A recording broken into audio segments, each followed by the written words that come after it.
മറ്റു വാർത്തകളിലേക്ക് കൂടി കടക്കുകയാണ്. ബാർക്കോഴ ആരോപണത്തിൽ നിന്നുള്ള ബാർ ഉടമ അനിമോന്റെ മലക്കം മറച്ചിലിൽ കുഴങ്ങുകയാണ് ക്രൈംബ്രാഞ്ച്.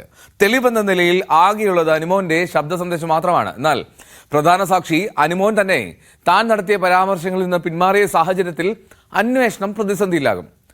ബിൽഡിംഗ് ഫണ്ടിന് വേണ്ടിയുള്ള തുകയാണ് ചോദിച്ചത് എന്നാണ് അനിമോന്റെ ഒടുവിലത്തെ വിശദീകരണം.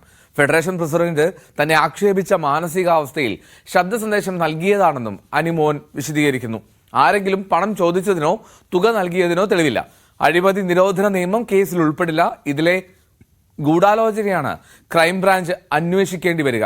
എന്നാൽ ബാർ ഉടമകൾക്കിടയിലെ തർക്കം അവസാനിച്ചാൽ ആ വഴിക്കുള്ള അന്വേഷണത്തിലും ക്രൈംബ്രാഞ്ചിന് പ്രയാസം നേരിടേണ്ടി വരും. ഈ ബാർ ഉടമ അനിമോന്റെ വിശദീകരണത്തെ തുടർന്ന് ബാർക്കോഴ വിവാദം പുതിയ തലത്തിലേക്ക് മാറുമ്പോഴും സഭയ്ക്കകത്തും പുറത്തും സർക്കാരിനെ പ്രതിരോധത്തിലാക്കാനുള്ള നീക്കത്തിലാണ് UDF. മന്ത്രിമാരുടെ രാജ്യാവശ്യം സർക്കാർ അംഗീകരിക്കില്ല എന്നിരിക്കെ അതേ ആവശ്യത്തിൽ ഉറച്ചു നിൽക്കുന്നത് പ്രതിഷേധം തെരുവിലേക്ക് വ്യാപിപ്പിക്കുന്നതിന് മുന്നോടിയാണ്. അതേസമയം പുതിയ സാഹചര്യത്തിൽ നിയമസഭാ തെരഞ്ഞെടുപ്പ് വരെയെങ്കിലും ഈ വിഷയം സജീവമാക്കി നിർത്തുന്നത് എങ്ങനെ എന്നതാകും പ്രതിപക്ഷത്തിന് മുന്നിലെ പ്രധാന വെല്ലുവിളി. ഡാൻ കുര്യൻ വിശദീകരിക്കും.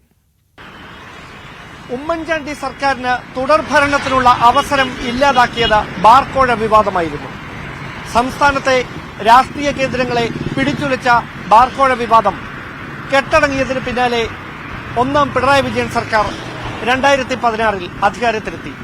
8 വർഷങ്ങൾക്കിപ്പുറം അതേ ബാർക്കോഴ വിവാദം LDF സർക്കാരിനെതിരെ രാഷ്ട്രീയ പ്രതിരോധ ആയുധമാക്കി മാറ്റുന്നതിന് വേണ്ടിയിട്ടുള്ള തീവ്രമായ ശ്രമങ്ങളാണ് UDF ക്യാമ്പുകളിൽ നിന്ന് ഉയരുന്നത്.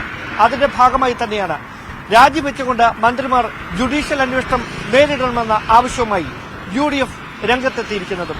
സഭയ്ക്കകത്ത് ജൂൺ 10 ആരംഭിക്കുന്ന സഭാ സമ്മേളനത്തിൽ ഈ വിഷയം ഔദ്യോഗികമായി ഉന്നയിക്കും.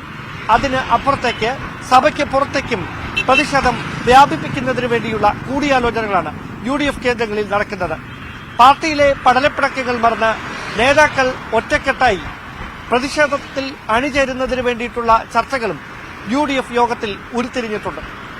KPCC അധ്യക്ഷനും പ്രതിപക്ഷ നേതാവും തമ്മിൽ നിലനിൽക്കുന്ന അഭിപ്രായ വ്യത്യാസങ്ങൾ സർക്കാരിനെതിരായ പ്രതിഷേധങ്ങളുടെ നിറം കെടുത്തരുത് എന്ന ആഗ്രഹമാണ് ഘടകകക്ഷി നേതാക്കൾക്ക് എല്ലാവർക്കുമുള്ളത്.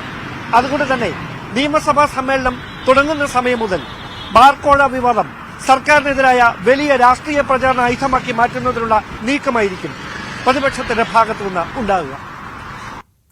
ഡാൻ കുര്യനാണ് തിരുവനന്തപുരത്ത് നിന്ന് വിവരങ്ങൾ നൽകിയത്. ഇനി നമ്മൾ